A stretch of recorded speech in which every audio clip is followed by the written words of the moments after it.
You are listening to Ace Comicals. I'm Greg, and today I'm joined by my co-host Rahul. Let's go!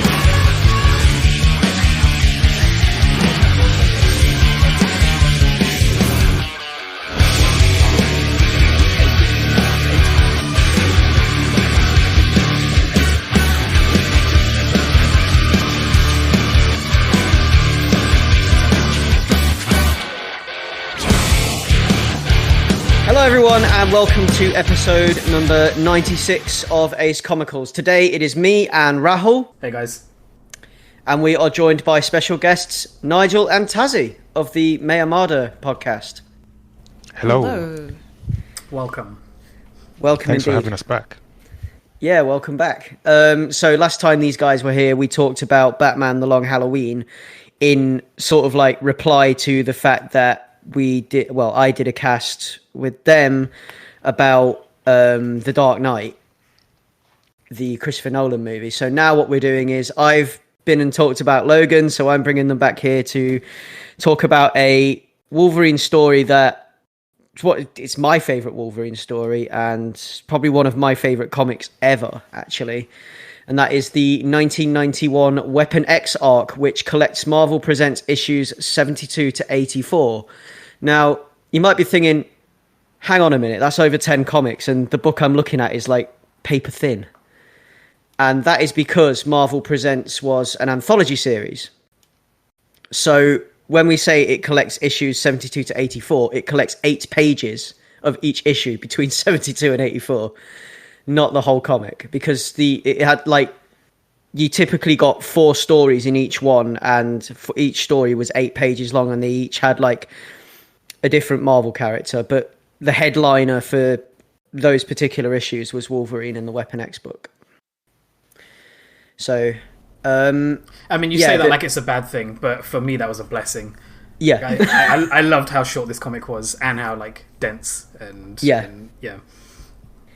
There's a lot there, and I mean, like for something that was published in an anthology series as well, as an 8-page bursts, right?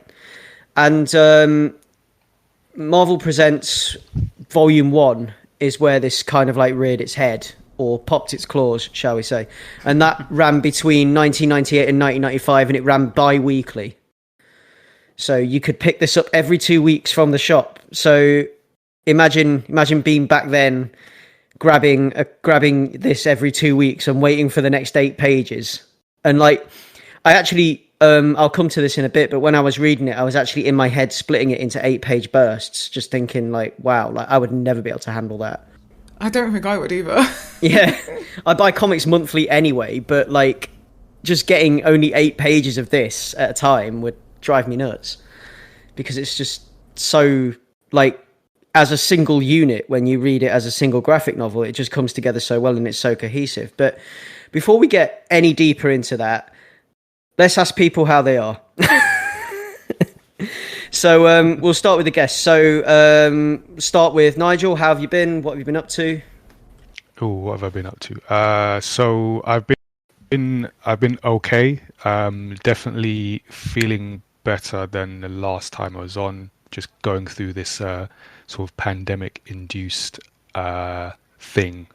Not sure what proper label to put on it, but yeah, sort of emerging through that tunnel, proverbial tunnel, doing better. We've got a lot of stuff like related to Mayamada that we're working on, so this month kind of balancing managing our next Gamepad online event, as well as a Kickstarter which we've got on at the moment, as well as preparing for some workshop projects and trying to manage young work experience students as well, which is an interesting challenge. Sounds pretty rewarding as well, actually. Yeah, when it works. Yeah. But no, we've got sort of a bunch of good people that are kind of taking part in this upcoming Gamepad event, and it's like so it's essentially like delegation to people who aren't as experienced. So the whole idea is they're getting experience. And in theory, it's like, I'll just hand off all this work to them. But what you actually have to do is prepare them for it and sort of train them in some, small scale. So it's like it always gets to the point where I have to remember, like, I'm the only one who knows everything. And when it's like coming to young people, you have to explain, oh, right, of course you don't know this because you haven't been working on this for years and years and years. So why would you? So yeah, it's having that extra step of having to explain things and be patient with them, and then you get to the rewarding bit where they get it and they get value from it, and they sort of build in confidence as well. Yeah, cool. That sounds great. It's one of those things where you remember, oh no, I'm the adult. Yeah. Oh yeah, they're looking for me for answers. Oh yeah. Yeah, do I have the answers? I guess I do. I was just going to say, the worst thing is when I get like work experience, or anyone to be honest, and I'll ask you a question and you don't actually know the answer, but in particular for work experience students, because obviously you can't say, I don't know, you have to like, give them something. So yeah, it might mean I have to quickly like kind of look up what I need to know, which is good because then you learn stuff and you learn how to communicate it to other people as well. My trick I've learned at work, because I do similar thing with mentoring like the new starters and trainees and apprentices and stuff. And what I've learned is, instead of saying, I don't know, I say, let's Google that together. Yeah. That's a good one. I love that. I've got a version of that as well. How do you think you would do it? If our listeners wanted to check out what you've been working on or maybe get involved, where could they find that online? So Mayamada.com is the best place, and then if you've got listeners interested in gaming events, specifically online gaming events, you can head to gamepad.events to check out the details for our upcoming Twitch live stream, which Tazziii will be hosting, and I will be in the background, not literally in the background, just like figuratively in the background. I won't be like buzzing around Tazzii's background. That would be weird. That would be a bit creepy. Yeah. And then we've got I mentioned the Kickstarter. So if you go on Kickstarter and search Serious Through the Fog, you will see our latest campaign for a new manga comic that has come as a result of the pandemic and me wanting to create a story that kind of focuses on sort of positive lessons and outcomes like during times like this. Nice. That sounds like exactly the kind of thing a lot of us need right now. It sounds like a bomb, so I'll be checking that out. And I expect Greg will be methodically putting these links into our show notes as well. I will, yes. And Tazziii, what have you been up to? Oh, so many things. Obviously, we've started our new season of the Story X Story podcast, so we've been recording a lot of episodes for that, and preparing for Gamepad, though frankly not as much as what Nigel has to do, which I'm very grateful for. But yeah, just a lot of streaming. Streams have been going great, a lot of different games. I've just really been enjoying it lately. And then also a lot of panels. Seem to be on a lot of panels, and it didn't dawn on me until earlier today, actually, when I saw the tweet that one of the panels we recorded was actually being broadcast today. I was like, wow, I've done a lot of panels the last few months. It's like new digital online event world.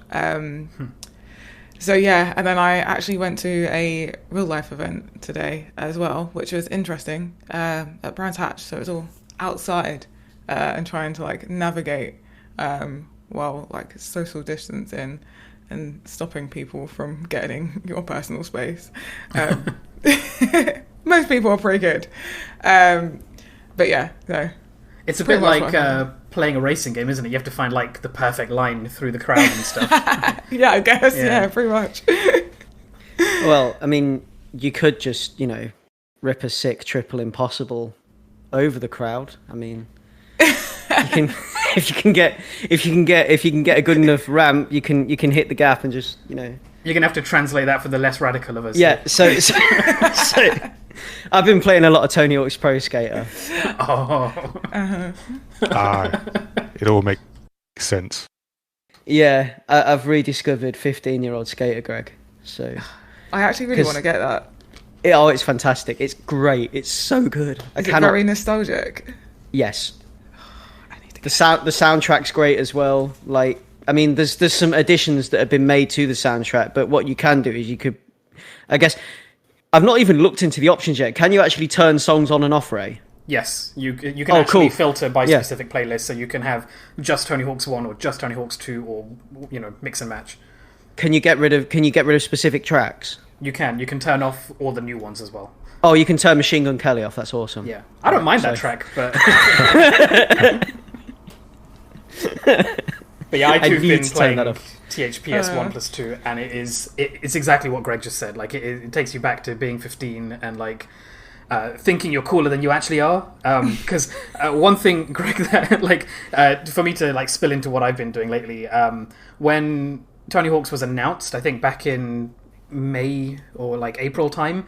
That got me thinking that I kind of wish that when I was 15, I picked up a skateboard, and I kind of dropped off there. And then I went to Leicester at some point to visit my family, and I bumped into Greg, and Greg had his longboard with him, and I took a brief dalliance on it, right, and immediately fell over, and that made me think like, I'm going to do the thing that I wish I'd done when I was 15. So in the last podcast, or before we recorded the last podcast, Greg said, do you want to bring up that you've gotten into longboarding? And I'm like, no, because I still haven't figured out how to stay on it for more than 10 seconds. But now that I can stay on my longboard for extended periods and actually go in the direction I intend to go on, which is forward and not down, I'm happy to say that I've picked up a longboard because of all of this, and the timing couldn't have been more perfect, because like now I play a bit of Tony Hawk's, and then I feel inspired to go out and enjoy some fresh air and like embrace the idea that I'm gonna like hurt myself a little bit but learn a new skill, and that's been really fun and rewarding, and it's been a good excuse to get out and get some fresh air and stuff. So And that's been my update. 10 minutes after you left the park, I destroyed my knees. Yeah, you text me as I was driving and I couldn't look, but I sensed something was wrong. Because you were like, there was like this huge hill in the park, and like I've got like this pintail longboard, so it picks up speed pretty. Like when you go downhill on these things, they pick up speed pretty quick. And the whole point of it is to go downhill on it and enjoy like carving, which is where you kind of like turn side to side and stuff like that.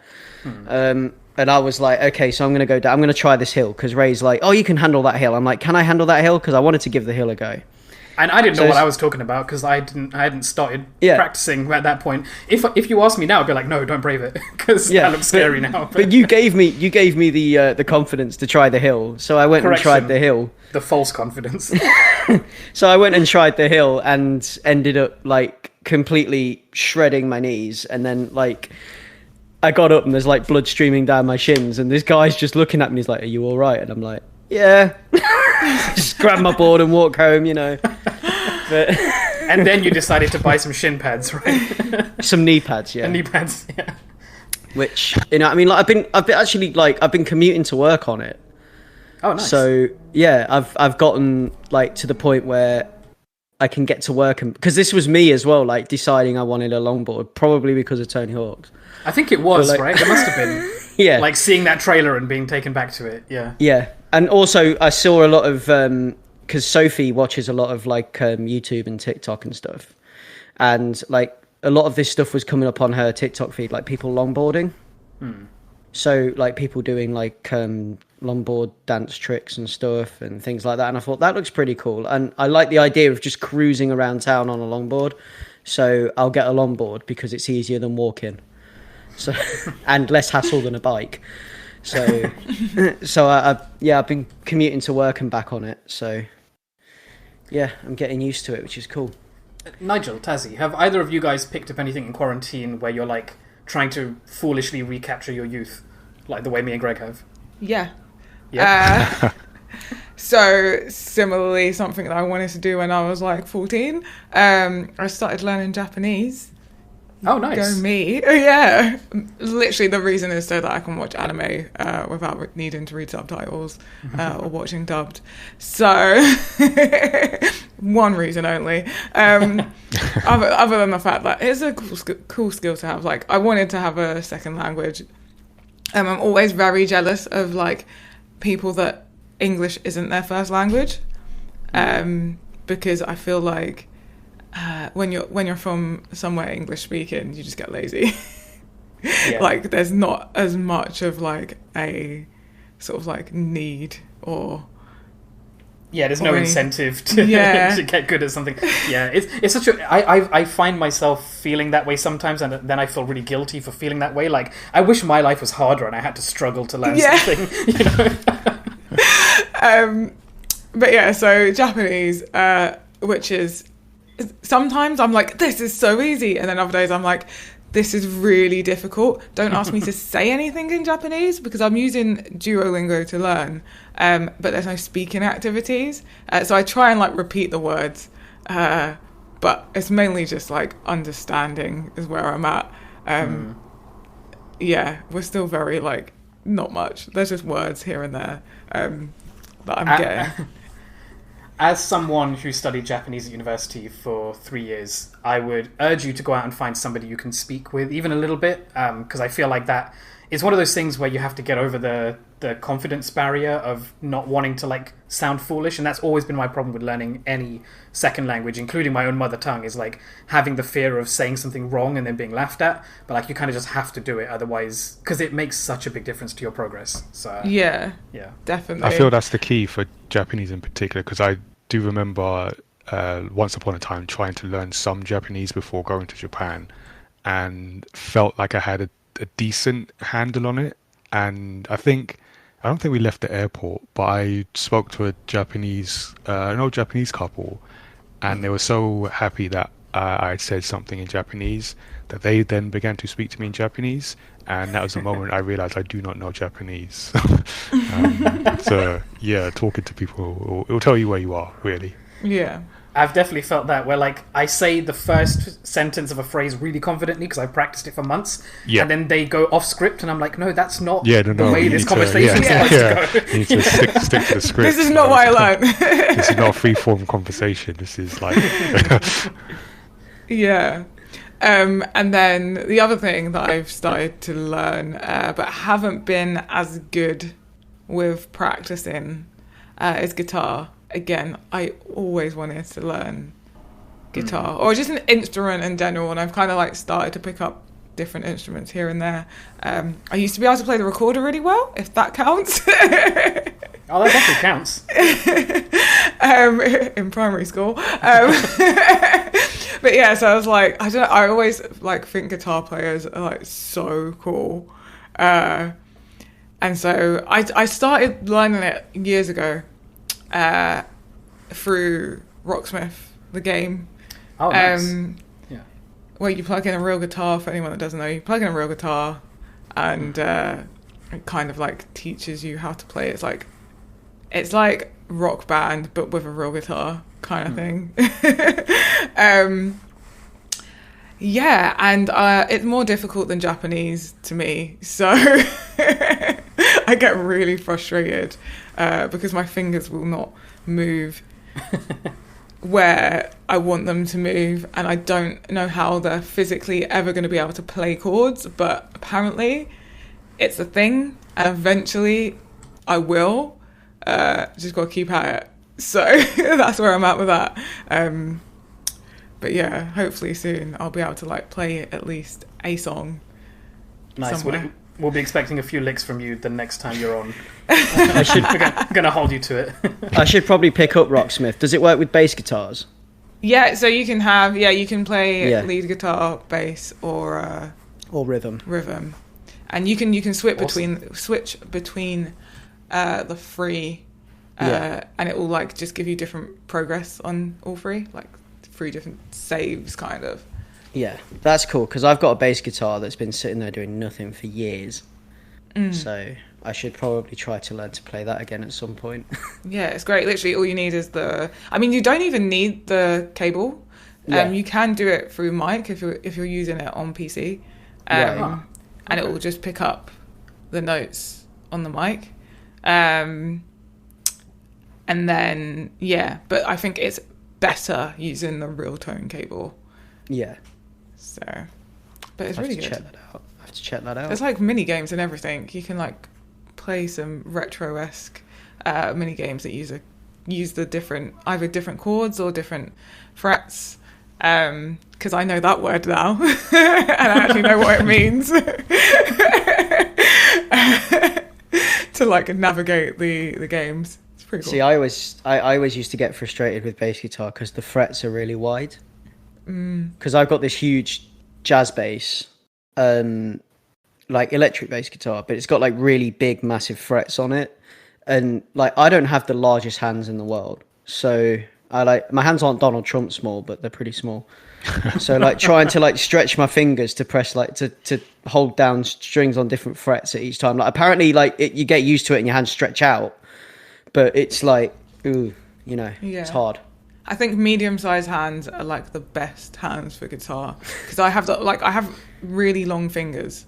Like I've compared my hands to other people and I realized that they're only ever the same size or bigger than people purely on finger length.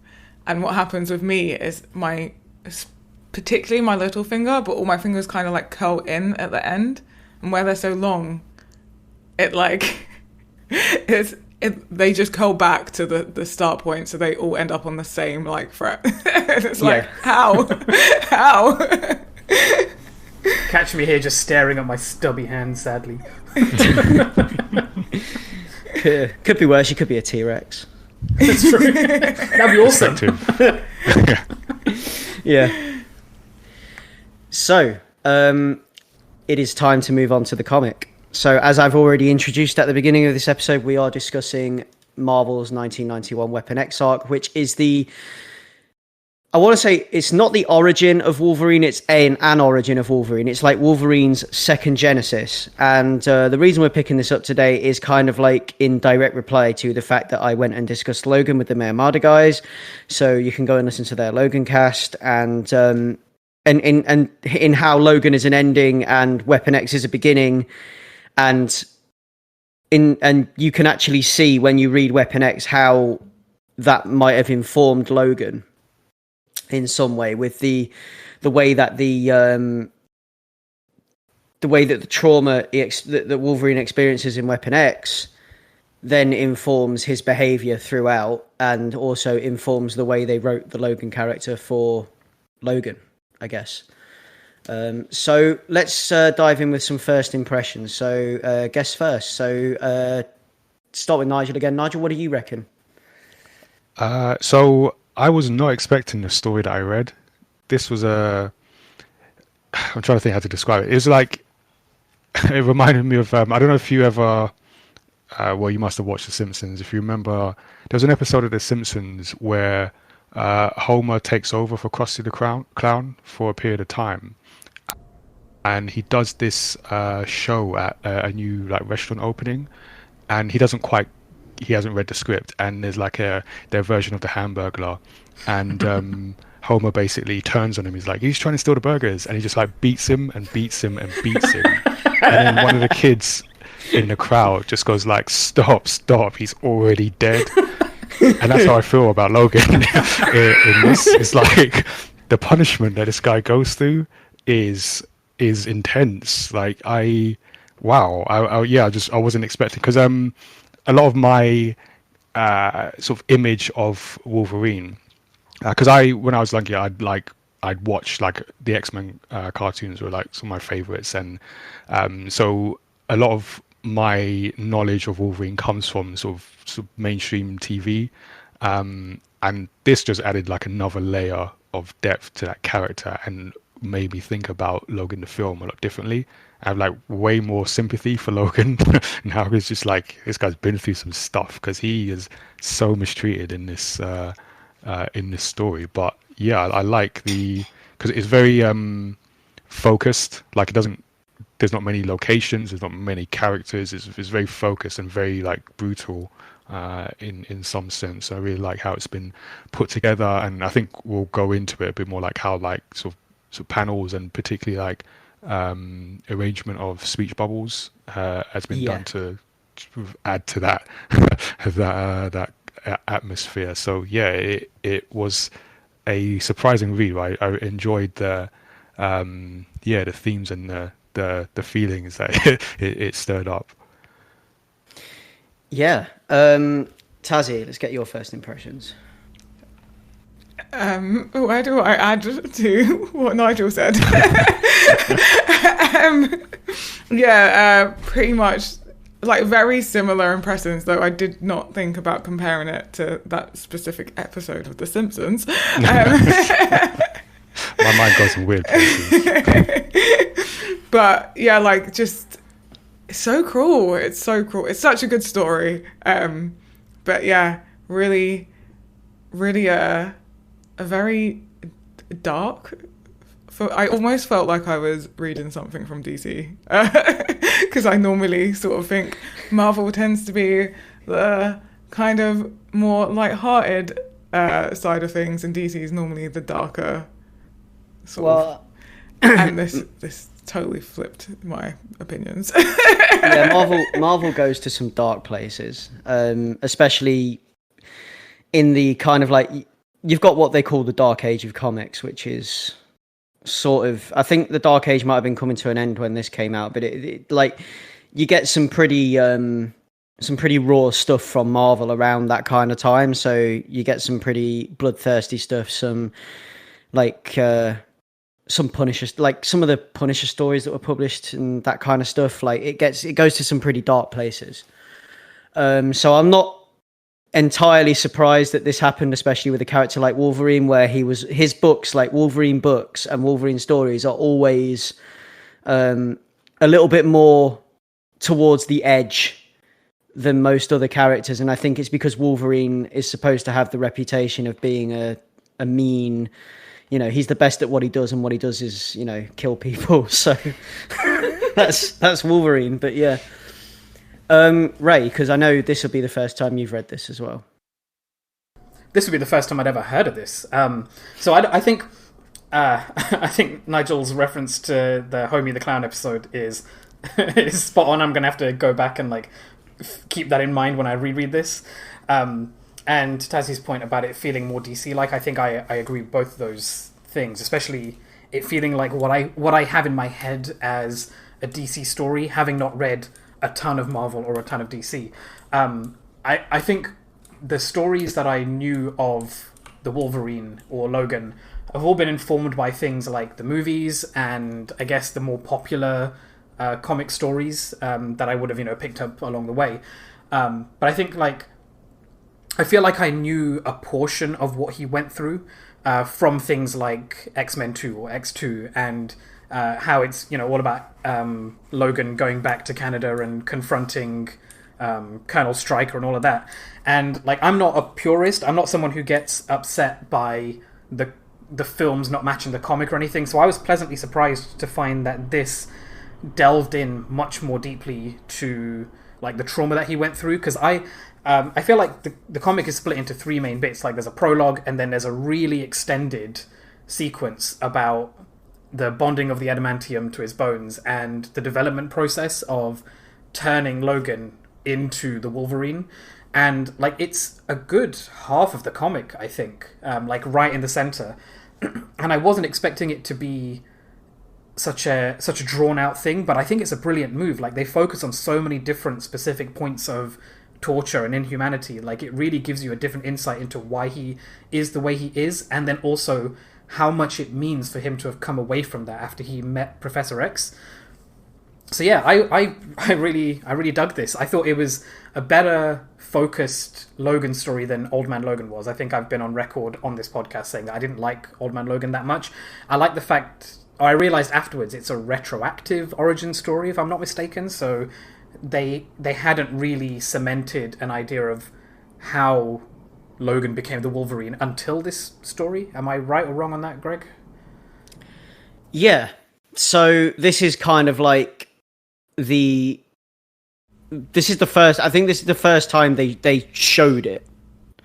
So they certainly said, yes, this is what, Wolverine was an experiment and this happened and whatever. But they hadn't actually shown it like this. Yeah, I get the feeling, because I've never having read the comics, but I get the feeling that all of his backstory would have been given as in context dialogue, or the comic booky sort of speech bubbles with an asterisk saying, Logan was an experiment by the Weapon X development program, blah blah blah. But yeah, I like how much of that detail and how much of the moment to moment we get in here. And I think I was also specifically pleased to find that it's kind of a tonal piece. It was a lot more. I don't know how to say this without coming across as a pejorative to like all other Marvel comics or whatever, but like it feels like it's a self-contained thing. It feels like it works as a piece of literature on its own, which is what I like from these kind of comics. I like the fact that like all of the dialogue and the art works in tandem. It's not the dialogue doesn't bog down the art like I feel like it does in some other kind of comics where I don't know, it's not working in concert with each other. And I like the fact that it's not sensational in the way that it's like, I wish I had a better vocabulary for this stuff, but like the thing that you think of when you think of like comic booky in the 90s sense, where it's schlocky and there's lots of exclamation points and stuff, you know what I mean? Like I feel like I like that this was quite grounded.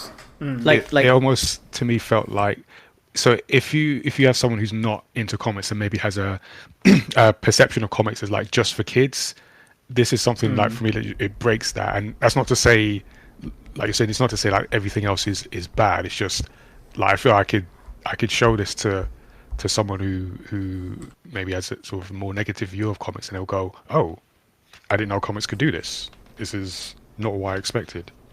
Yeah, because I think Larry Hammer's... I don't know if the version you read had this preamble or introduction by Larry Hammer, but I think that it's a little bit... I don't want to use the word pretentious, but it's a little bit like over-egged. But he goes into saying, like, look how this comic does this specific thing in this specific way, and how it doesn't rely on these sort of cartoonish tropes. And I think all of that rings really true. Like, I like how, I guess, just literary it felt, and I was overall very, very pleased with this.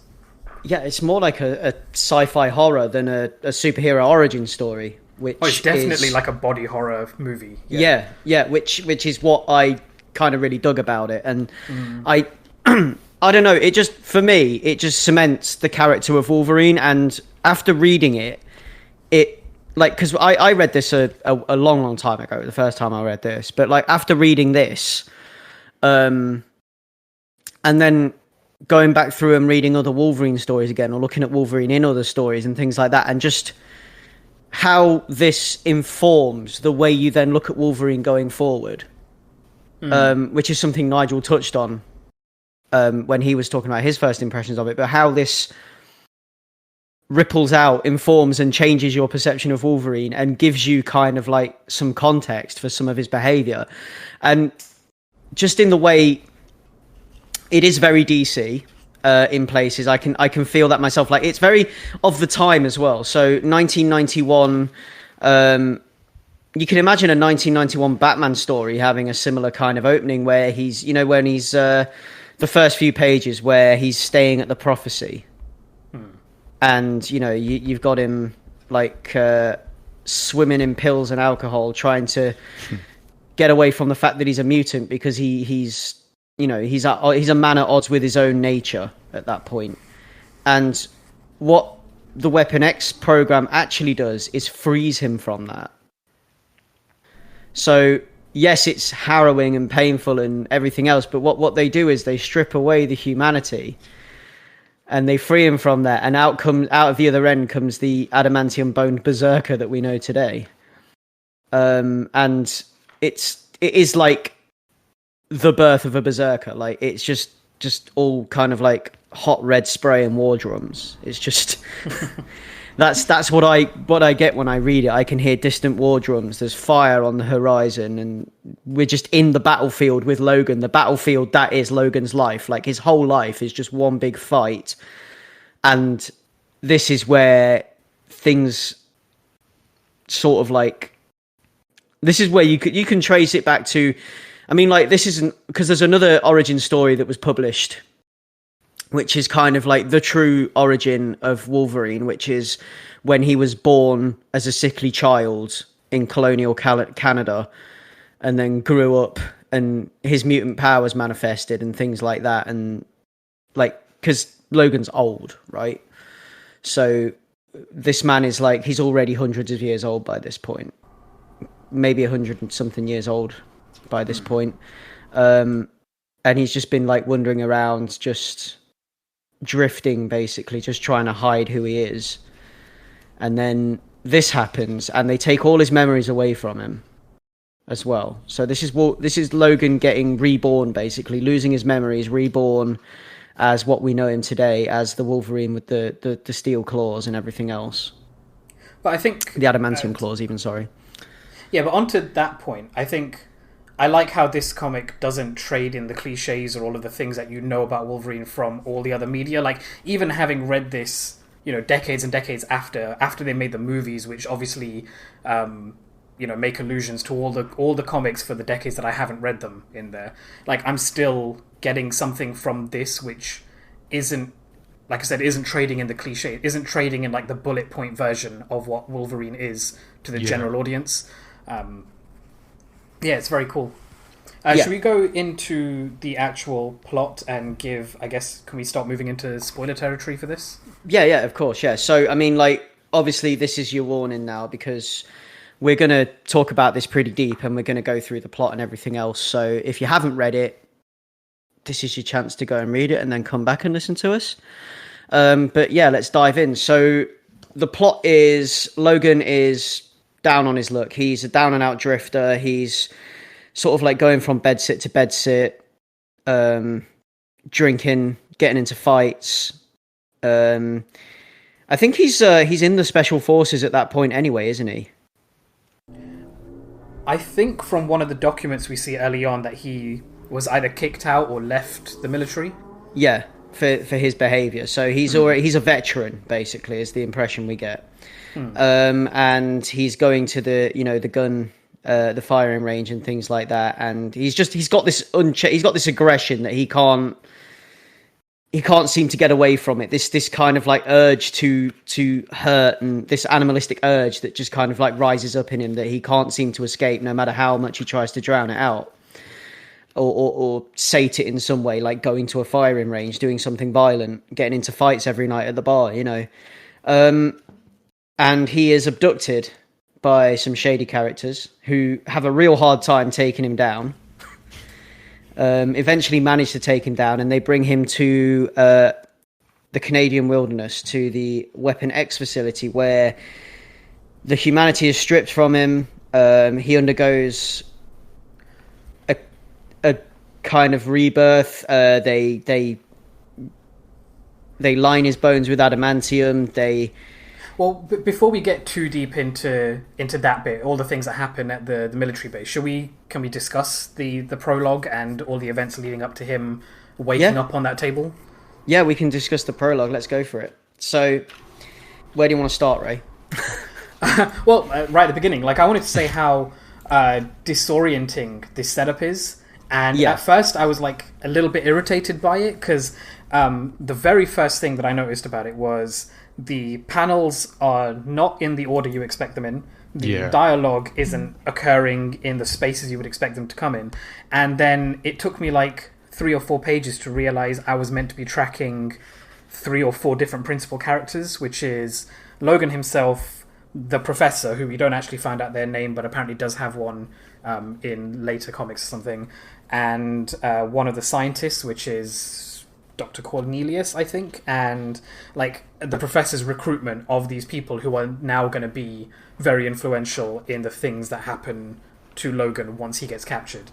And like I was saying, I was a little bit irritated at first because it felt very disorienting, but then I realized, I guess that's the point. Like, if we're looking at it from Logan's perspective, where he's drifting day to day and then is suddenly captured and doesn't know what's happening to him, I think that's a really effective way of showing that disorientation. How did you guys feel about that? He knows something's coming. Yeah, he kind of alludes to it right from the beginning. Yeah. Prophecy is a theme in that chapter because he knows something's coming, and it's like they kind of foreshadow it by showing you snippets of what's going on in the lab with them testing the adamantium bonding process on rats and stuff and primates, and just flashes of the research that's carried out on the animal test subjects. And then Wolverine, comes back to Wolverine. Like, he almost knows something's going to happen. He knows he needs to try and escape because he knows they're getting too close to him or something. Because he's talking about escaping to Canada anyway, taking a train up north and getting out. And yeah, the way that it actually plays with the layout of the page to kind of do that, to give you kind of like 3 separate tracks, and to kind of disorientate you in some way, so that it feels like a storm when you're reading it. And I hadn't realized that those little intercut panels were, as you say, like rodents and other things they were experimenting on. I did wonder what that was, and figured it was just a tonal thing to just put me on edge. But that's a really good insight, I think, Greg. It's them perfecting the process to get up to Wolverine kind of thing, to get up to testing it on people, which would be Logan. And like even the way it's lettered in a way, it's almost like, you know, when you see some poems, and poems are placed on the page in a very specific way to produce a very specific effect. Yeah. So you'll see a poem that's 5 lines long, and those 5 lines will be placed on the page in a very specific way as part of the poem itself. This is lettered in that way. It's not lettered in the way that you are to look at it and to know who's talking when, and to know the progress of time through a conversation, which would be the normal way a comic would be lettered. It's lettered to kind of give like in some places to give an impression of ambient noise, things happening at the same time as other things, and also in a way that it is kind of like a poem in places. Like it's lettered in a way that it is supposed to be poetic. Yeah, it definitely took me like a while to get used to reading this, but never comfortable, because it kind of is the point to be uncomfortable. Yeah. Unsettled and like felt as well. that, yeah. So I kind of felt that like, while reading it at first, it was like a little bit difficult to follow, but then sort of once you come to terms that that's kind of part of it, it makes it a lot easier to get like absorbed into that sort of like disorientation, and kind of like settle into this unsettledness. I was thinking, like, interestingly, in terms of like the speech as well, because I think it was mentioned in the intro, so I kind of acknowledged it, but I didn't really get it until I sort of read through it. That so it has the speech bubbles, but then it also has well, first of all, the speech bubbles, the way they're arranged, they're not arranged in the same order, like you said, and then kind of you have to, there's like a fluidity to them. I guess that matches with the whole disorientation thing. But I also noticed like so it has the speech bubbles, and then the boxes, like which are usually like narration boxes, but here it's like all speech.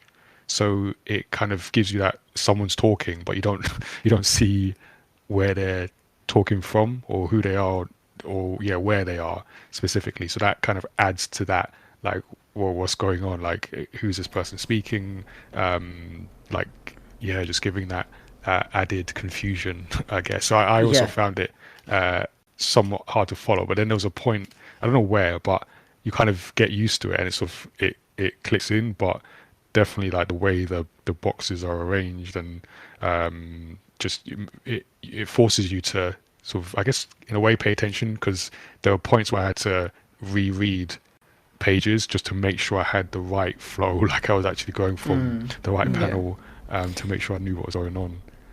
But you can read them in multiple ways, because a lot of the time on that page, several things are happening at once, and it doesn't matter which one you turn your attention to first, you'll always feel like you're looking at the wrong one.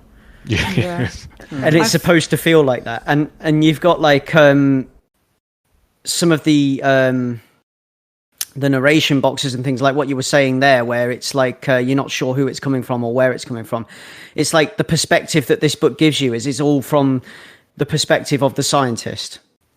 The only bits where it's Logan's voice is the first chapter, and there's a part of the last chapter where it's Logan's narration, Logan's inner voice. But for the most of it, it's from the point of view of the scientists and the people involved in the Weapon X project, and it's almost as if we're observing the monitors that they're looking at, or we're looking at Logan in the tube through their eyes. Well, that's interesting though, because so first of all, the thing about having speech bubbles and then the square text boxes, which are normally like non-diegetic language or dialogue or whatever, and that being spoken in the scene, which is already breaking some of the rules and conventions we expect from comics. Like, that's already difficult to pass. But then what you were saying, Greg, like, it's from the point of view of the scientist, but the dialogue is from the point of view of the scientist, but I feel like the art is from the point of view of, like, Logan's shifting memory, or like his thinking back on what happened to him. Because I think that's the framework. Is it's unclear to me at the start whether what we see in the prologue is happening before the events in the lab or a bit afterwards, because there's a bit where, like, he's waking up from the nightmare, and is that a nightmare that he's lived through, or the nightmare that he doesn't realize he's about to live through? You know what I mean? And, like, when it goes into the colored text boxes for the different scientists and Professor and Heinz, etc., talking over scenes of him being, like, dipped into the fluid and, like, his hair growing back, what time frame is that happening in? It feels like they're happening on two different parallel tracks, but they still make sense, because it's like the scientists are narrating over a memory that they're not aware of. They just happen to exist in that space. I think that's a really interesting combination of, like, actually two different points of view, but it's so subtle that you kind of just roll with it, because it's almost cinematic in that way, where you expect in cinema sometimes to see stuff that's happening on screen that doesn't relate to the audio you're hearing. And I don't recall many times I've experienced that in a comic. I want to add to that, because for me it kind of felt like after Logan's been abducted, it felt like, oh, okay, this is kind of like a log of from the scientist's point of view, like everything we're viewing and seeing as kind of like the scientist's point of view. But then as we sort of like progress, and especially like towards the end, I started to feel more like the same thing, like it's memory or it's disorientated thought. And for me, it just reminded me of like having an operation, and like that point. And I always used to, like, whenever I'd wake up from an operation, be that point where and it kind of happens like when you wake up from sleeping and you're kind of in that middle ground between sleep and the awake, and that kind of like really weird disorientation where you can hear people speaking about you over you, but you kind of can't quite grasp what's happening. And for me, like, as it went on, it was more Logan's memory of it, and like this weird shift, and I don't know what point it shifted to that for me, but definitely kind of like this, just a place where it could be both, it could be either or, it could be both, and like, but just that kind of your memories, but not well, in this case Logan's memories, but not really quite there. Yeah, and I think that's such a delicate balancing act as well, because that could easily become so disorienting that you have no idea what's happening. But there's some mastery happening with the square boxes and the art that they're relating to that just makes it work. There's something holistic there that is just clicking and not throwing me too far off the curve. They kind of hold it all together, and like even in those scenes where you see him getting abducted, and it's mixed in with the scenes of him already like being experimented on. It's like you're saying, it's what's happening when, but those narration boxes are all along the same theme or the same thought. So everything sort of it stitches everything together. So you're kind of still following along, even with these disorientated panels and events that are happening. It is a tale that could have been. I think this is like what we're coming on to now is we're coming on to the density of it and the way that they managed to get so much information across in such a short amount of time, which is why the page is often broken up into different sized panels and like a lot of panels. And things like that, because they're trying to convey a lot of information in a small amount of time, because they've only got 8 pages per chapter, because it's part of an anthology series. And if you read anthology comics, you'll find that they do the job is, like when you've got like an ongoing story through an anthology comic, what they like the whole way that they usually do it is they try to cram as much information in as possible in the pages they're given, and I guess that contributes to the beauty of it, because that's what gives it its density, and the fact that it's something that you don't see every day, because it's collated anthology story. It's a collated story from an anthology book, and I think that is like why it works so well as a whole as well, and why it's so cohesive and everything else is the and why it's so succinct, and I mean it's a short book and you can read it within the space of an hour or so, but it's also a book that you could take your time over, because you could stretch all of it out in your mind, and you could turn the 120 odd pages into 150 like 220 odd pages or whatever, because you could stretch it out, and you could certainly see how some of these pages could actually be more than one page if they were laid out differently.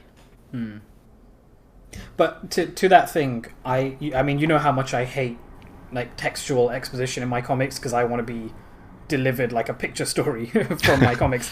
I never felt talked at in this. I don't think I ever felt like it was throwing like Inception style exposition at me. Like I was always feeling in the moment, and because all of it is being spoken to another character in the scene, it's not, I don't feel like it's written for the audience in that way, and it feels very natural. And I was never bored, basically, is what I'm trying to say, because I often feel really bored by text in comics. It's very engaging. I get that. A lot of like the early comics like were really bad at that. They'll draw the thing that's happening and then use often in narration boxes to then say what is happening in the images that I'm seeing, and this does none of that. I guess because it takes the narration boxes for speech, so there is no point really where it's out and out telling you this is what's happening. It's just it's all, like you say, it's all in the moment. Yeah, or if they are somehow using language to duplicate what's happening in the panel, it's for a tonal purpose. It's not to describe the same thing twice. It's to give you extra context. Like just there's little things that I like, with him just saying like the word dagger hands while he's got his hands above his head and stuff like that. Like it's I don't know. It feels very I don't know. It adds to the tone of it instead of being didactic, as Leon would say. So this book is like entirely the work of one man. He is like the whole creative team, with some assistance. So it's writing and art is by Barry Windsor-Smith, and he also letters the book, and he has some assistance from Jim Novak for lettering. But you can tell that this is all kind of like this is one person's project, and like he's kind of a law unto himself with it, and that kind of works in its favor as well, because he's done what he wanted to do, and he's conveyed it in the way that he wanted to convey it. So yeah, that works wonders. So yeah, I mean, like moving on from the opening chapter, we're then sort of like brought into the bulk of the book, which is Logan on the operating table and undergoing some very, very invasive, very, very painful procedures, almost torture, and mostly from the point of view of the scientists working on him and the scientists in the facility. We get to see how this goes and what happens to him, and like them explaining the procedures in quite detailed way, and even the comic explaining the procedures in quite a detailed way. So we get like probably like 2 or 3 chapters of this, don't we? Yeah. And not only are they like bonding his bones with adamantium and things like that, they're also stripping away his humanity and trying to turn him into a weapon. They're like performing procedures on his nervous system and linking him to a control panel and things like that, so that they can use him as like an android, almost like a remote control weapon. Like his internal struggle against that, I suppose, as well, because he does fight back. Like even unconscious, he's fighting back. He's still fighting. He's still raging away. Like this barbarian cannot be stopped, kind of thing, you know. As they were doing these torture. I was going to say experiment, but let's go torture. Yeah, Prolonged torture. So all the imagery in the book is like it's really close in, so it really gives you that feeling of your sort of like again in the moment. Like it's all you're seeing close up of Logan's his face, his hands as the claws are sort of making their way out. You see like sort of the blood coming out as well, and it's all very close. Even when the scientist and the professor they're talking, you're seeing people's a lot of the time like close up of people. So that's it all gives it like a feeling of you're almost like there in the room while this torture is happening. Yeah. And like dreaming about himself, because there's points where they've got his mind hooked up to the monitors and things, and you get to see the images that are sort of like running through his head because it's the feedback that he gives, and you've got like these kind of like really brutal, striking images of his adamantium bonded skeleton in bright colors. Like that's one of the things actually about this book, like just the rawness and the brutality of it, with like these really heavy lines and really bright colors, the vibrancy of the blood when the blood sprays and things like that, and how it just kind of like leaps off the page in that way. And then you've got these like very vibrant, very brutal images of him putting his claws through the professor's face, and his adamantium bonded skeleton, and him imagining his adamantium bonded skeleton while he's on the slab, because he's aware in some way of what they're doing to him. Yeah, that's really unsettling. That is. Yeah. And he's also like very vulnerable, and it's such a strange thing to see Wolverine like so vulnerable and portrayed like in such a physically vulnerable way, and it kind of it adds to how cruel this torture is.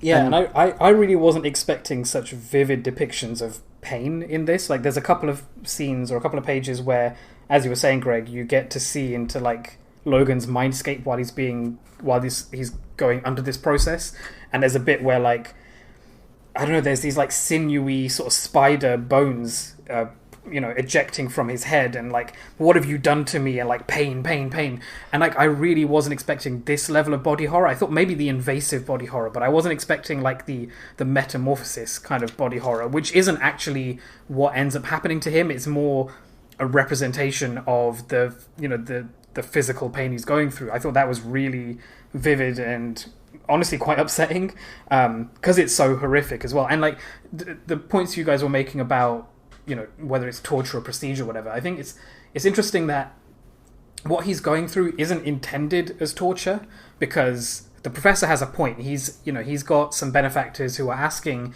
him to do work to make this person into a weapon, but the glibness of these characters, like the glibness of the professor, who is out and out evil, like he's manipulative evil, but even Cornelius. But like Cornelius is, I mean, clearly also very evil, but in a more hypocritical way, because they wax him and Hines also wax very philosophical about like, is this the right thing to do? And there's multiple moments, including towards the end, like, should we have followed these orders? Is this the right thing? Who are we doing this for? What is the point? But they still go ahead and do it. They only question it in a philosophical sense and not in a moral. In a practical, we should actually not do this. It's very much like the sort of I'm just following orders kind of thing. You go where it gives you permission to do horrible things. But then the professor kind of like switches from like hunger for completing the project and wanting to see his work come to fruition to just enjoying the fact that he's subjugating this superior, like, because Logan is Homo superior, and he's like enjoying the fact that he is, subjugating Logan in that way. Like, he's enjoying that he has this control over Logan. Like in the bit where he pours the hot coffee on Logan's face while he's on the floor. After one of the tests where they've got him hooked up to the control panel. Well, because they foreshadow that as a point of him trying to test the limits of what's happening with Logan, so he doesn't suddenly wake up, because we're we've been made acutely aware that Yeah. Logan's internal monologue is "kill the professor" because he's doing this to me, and Yeah. so we get Cornelius sort of after a really difficult day, and the professor's being a massive douche about like very hypocritical about the behavior of the staff, because they're being quite glib and also like jokey about the horrific acts they're doing, and he's like, you should have a bit more, you know, reverence for the process we're doing, and you're, you know, should be more professional. But then Cornelius at the end says, we know that you're concerned about your own safety because that's all you really care about, and I know that you just want to spit in Logan's eye to test whether he's going to wake up or not. And at that point, like, I like the mixing of the two things, where he's doing it out of fear because he wants to check if there's a reaction going to happen, and also the subjugation. And I love there's one hint in it at this really early on where like Cornelius hands him the control for the first time and says, you know, we're ready to set this up and you can start talking to him and controlling him and test whether it works. And he starts saying things like, you have one master and it's me, you will do anything I say. And Cornelius interrupts him and says, it's like, it's not even switched on yet.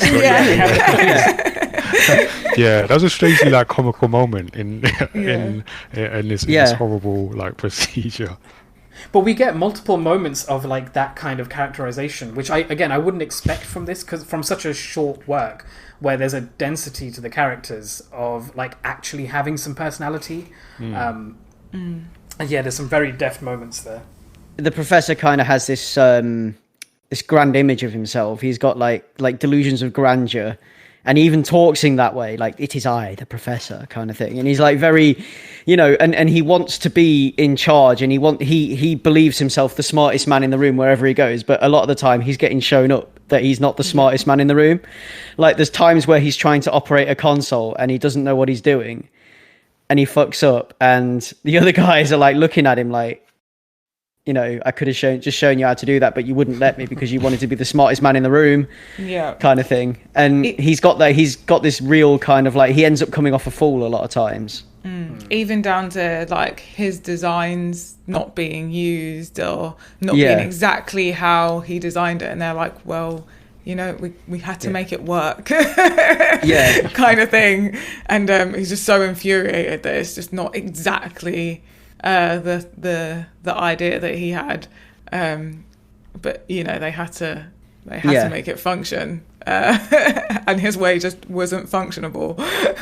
I like that we get some sort of hierarchy, micromanagement, like office politics sort of stuff in this torturous story. But, it's just humanity, isn't it? Just like, you can't escape office politics. and things like when he's talking to his superior on the other radio when they're doing the procedure, and he's like, Hines is, because Hines kind of like, does she not show him up slightly with the heart monitors or something? Oh, and he's like, and he's like, she's practically a typist or something like this, like, and it's just so funny how he's trying to assert his authority and his superiority over everyone else, but he knows Logan's superior to him, and that's why he's frightened of Logan. And that's why he needs to control Logan. And he's got like this kind of like the fear and the need to control Logan kind of goes side by side. And then like we come to possibly one of my favorite parts, actually, which happens before the coffee, but we'll come to that. But my favorite bit is where they're doing like the first field test. And this is kind of like, I call this like the baptism of Logan. Like Logan's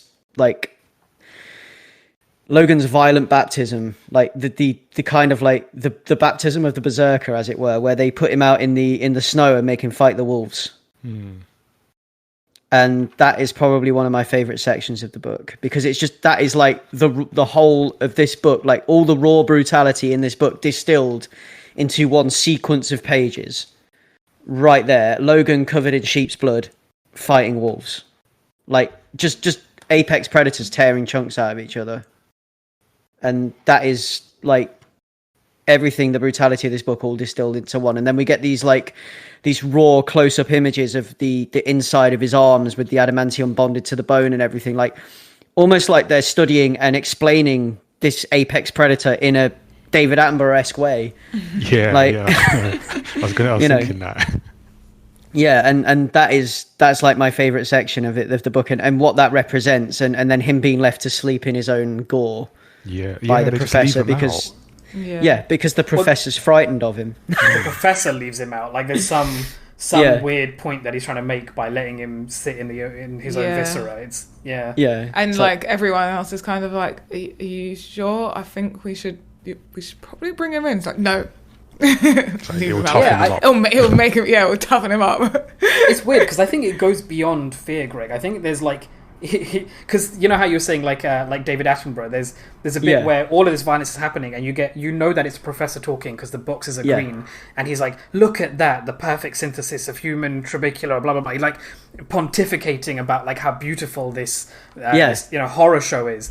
And I feel like he's basically trying to like make this narrative for Logan, but then it sort of drops back down to reality where you get these 3 shots of Logan like just sprawled out on the ground, and there's nothing poetic or beautiful or like cathartic about the story that's being told there. It's just a man that's been tortured, who's been left out in the cold after having to fight for his life. Like I find the professor's sort of grandiosity coming out a lot in this section, and it's I don't think it is about his fear. I think he's like reveling in what he's able to have done and building his own story up around it. And when he's finished and the claws coming out with the final roar, and they're like, he's in pain, and the press like, no, he's not in pain. It's not pain. It's like he wants to like he enjoys it. He's enjoying this. He's enjoying, like, because he's like now been stripped of his humanity. This is like his basest instincts as the Berserker free. Wolverine, and he's free. And he's enjoying. This is his baptism kind of thing, as I keep putting it. So and that roar when he's like with the claws out, like with the blue background and whatever, and that is like, to me, every time Logan does that onwards from there. After reading that panel, it is echoed. And even when he does it in the film, so let's go back to the Logan movie, that final scene where he's running through the woods after taking all the medicine, and he lets out that massive roar, and he goes on his last berserker run, his last brutal berserker run to take down the Reavers. Yeah. And it's that panel right there. It really is. Yeah. And it's just like, the whole savage atmosphere just completely just like in that one section there where they're testing him with the wolves. And like this is like Hines is like, at this point she's still turning her back away from it and everything. She's still turning away from it and like, I can't watch this, you know. But as you go through the story as well, Hines slowly gets desensitized to it all. Yeah. Like at this point she's like, and she's got more regard for the test animals than she has for Logan. She seems more worried about the wolves than she does about Logan. It's like... And then there's like a really sort of sharp toned point that she makes in because I think the professor's like, send out more, and she's like, more of the wolves, and she's like, there is no more. But it seems so sharp, like, and I feel like she does show points that she seems to sort of be a bit concerned for the fact that Logan's in pain, and then, like you said, she gets desensitized.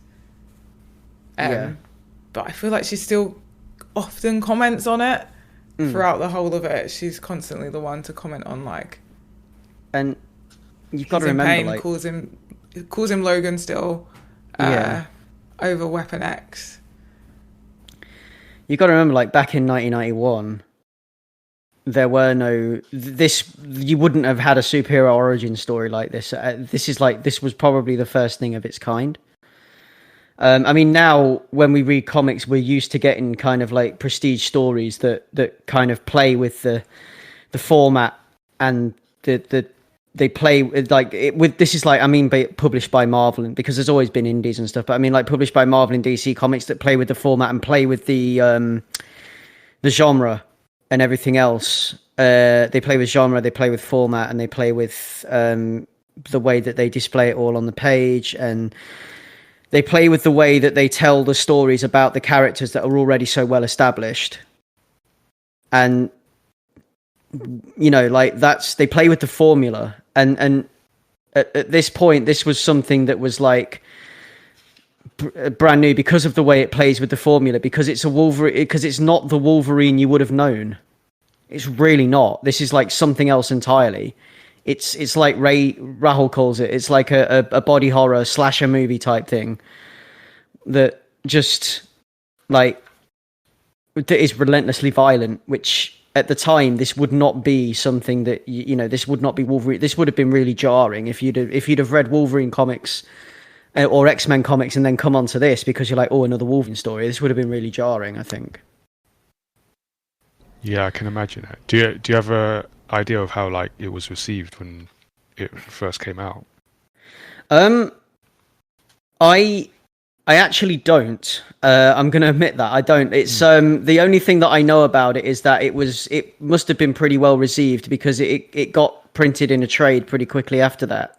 Okay. So it was something that I think was pretty well loved and pretty well received because it got collected and printed in a trade and is quite highly regarded from then onwards, I think. So I think people saw the quality of the work then and there because it was so different and it was something else. It was something that kind of in the same way Watchmen went, where it was so different and it was something else. Yeah. It was something that someone was hungry for, and it was just, you know, right place at the right time. This is another British creator, by the way, Barry Windsor-Smith. So yeah, because it's interesting.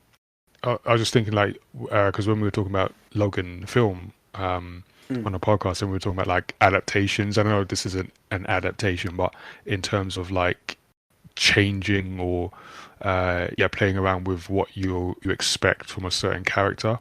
And to be fair, this isn't necessarily, you know, it's not like wildly different from what we know of Logan. It's just going a lot deeper and in a completely different, way more brutal and visceral context. So I just wonder if, like, you know, someone's like, whoa, this is what Logan should be, where's his yellow suit or something like that. So yeah, I just wondered how.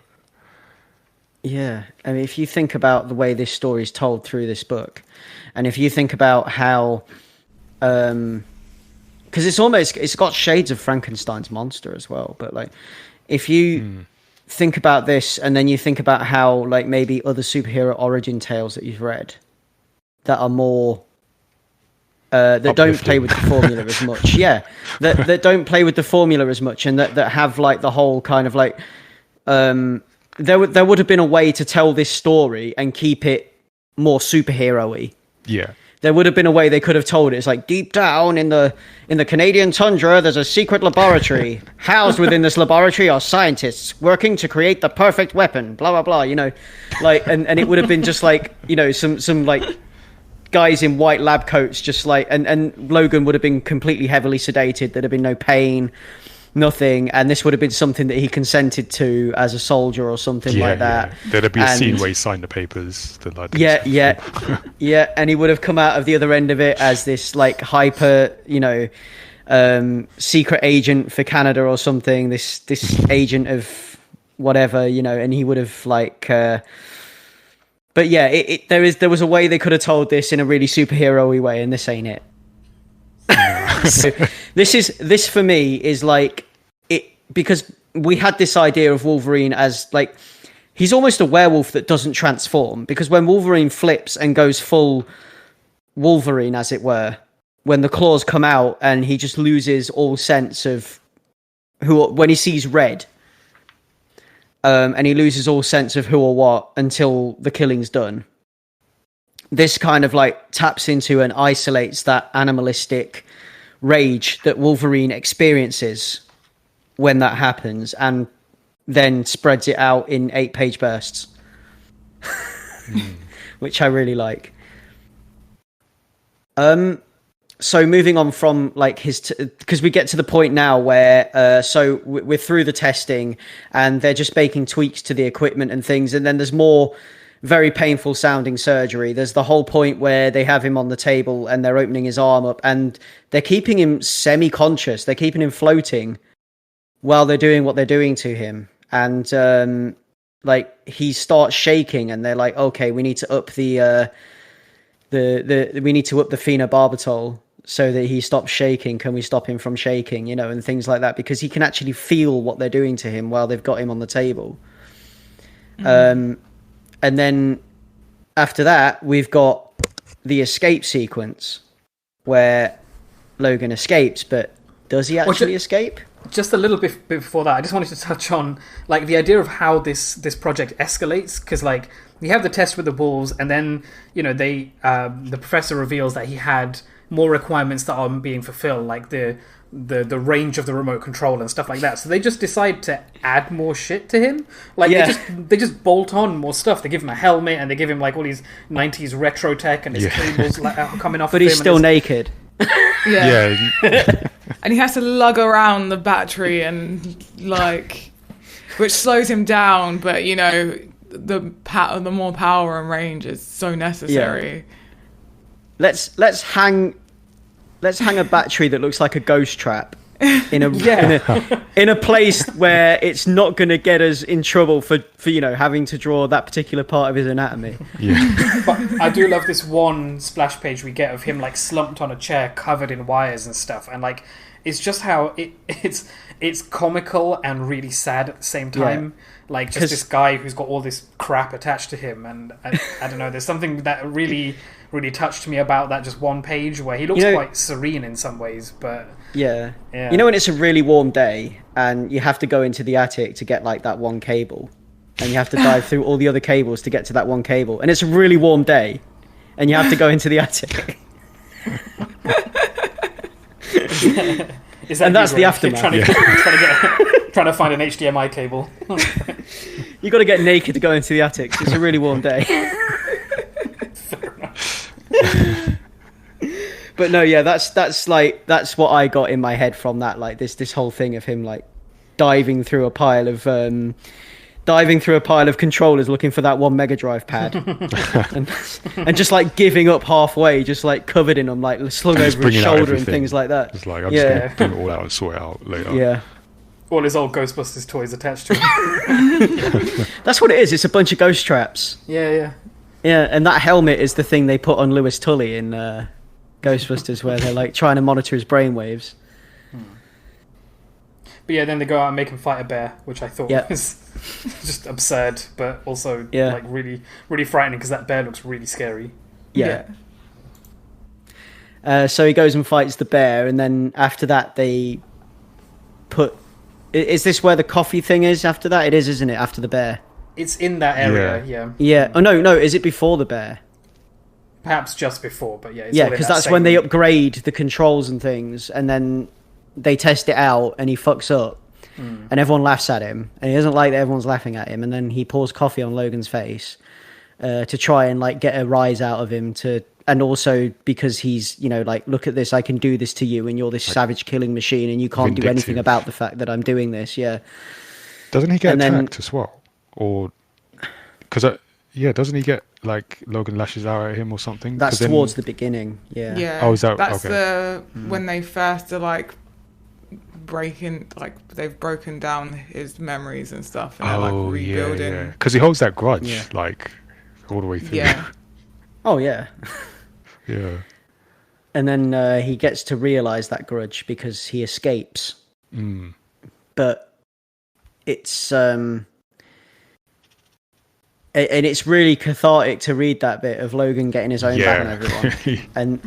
But he escapes in the point where Cornelius is sort of again waxing philosophical about how he got blackmailed into this whole affair, and it's not really his fault, and like, isn't this going a bit too far? Like, it's really casual. Like, this has gone on a bit long, hasn't it? Like, yeah.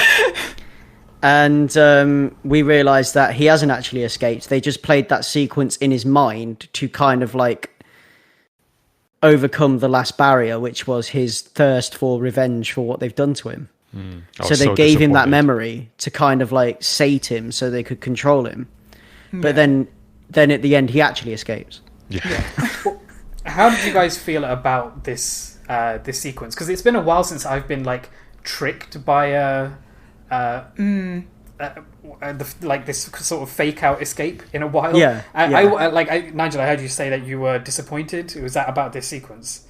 Yeah, I think like the ending, I needed that ending because so with that dream sequence or manufactured memories, like I wanted that to happen just because of like the professor. You kind of wanted to see him suffer through that, so it was sort of on one level sort of enjoyable.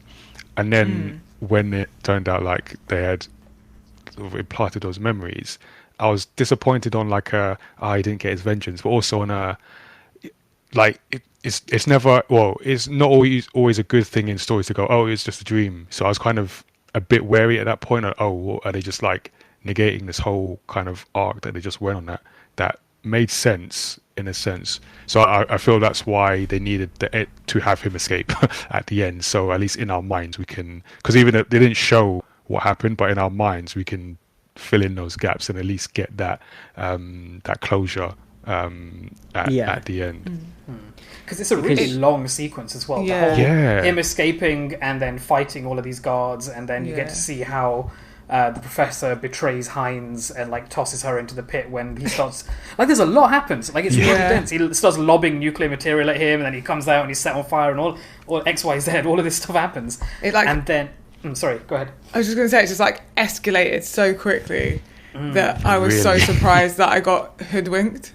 Like, I was like, did I miss something? Because it's so, like, the whole story had been so disorientating that you like, I'm thinking, like, I don't even know when the dream started. Reality was when that break. There's no clean, or maybe there is, and I just missed it. But it made sense and it just went with the flow of things. So when it was shown that, it was just like memories that we implanted, you kind of like snap out of it and like, oh, when did that happen? I was in it. Like, that you put that on me as well. Yeah. I mean, I knew what was coming this time around, but the first time I read it, I got tricked. I was like, wait, what? Yeah. What? You just showed me all that. And some of the best artwork as well is within that section. Like, you've got like these really cool, like, single page kind of like displays of the carnage that's going on inside the Weapon X base. Like, you've got the page that they kind of use for the cover of the version I have, the 2009 print, where it's Wolverine in a mass of bodies, like guards and stuff, and he's just kind of like rising out with one of them on the end of his fist, kind of thing, like cutting him up. And then you've got the other page that I like, which is like, it's got that lettering, that roar, and it's just Logan just looking very lion-like, staring down the professor. And the professor's just like telling him to die, and probably at that point wetting himself as well. But I feel like even though it was, it was all a dream, but it really did show up the professor and just like the depths of his, I don't know, just lack of depravity, human empathy. Like, there's a moment where, humanity. There's a moment where I think Cornelius is killed by Logan, and then the professor and Hines run away, and then Hines wants to go back, and he's like, just run. Like, I think he said, I couldn't help him even if I wanted to.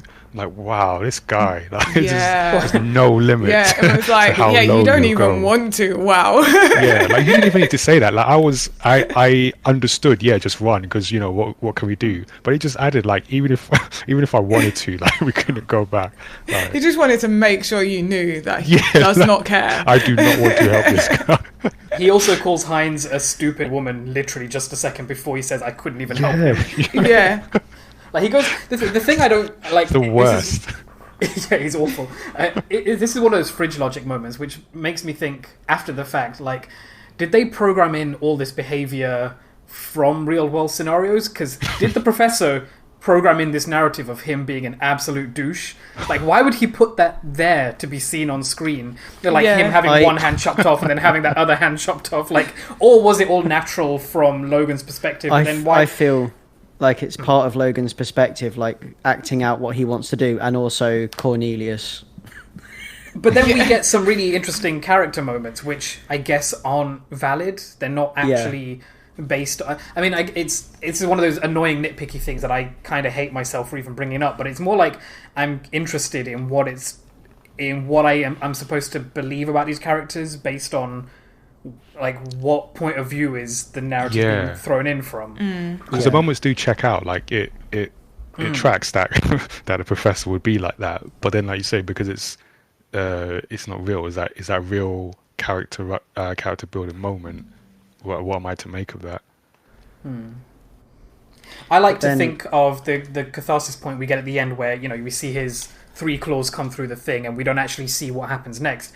I like to imagine it's exactly as he imagined, and it was like one of those martial arts movies where they see the whole fight in their minds, and then like there's one slash in reality, and like I don't know. I wonder if it's like that.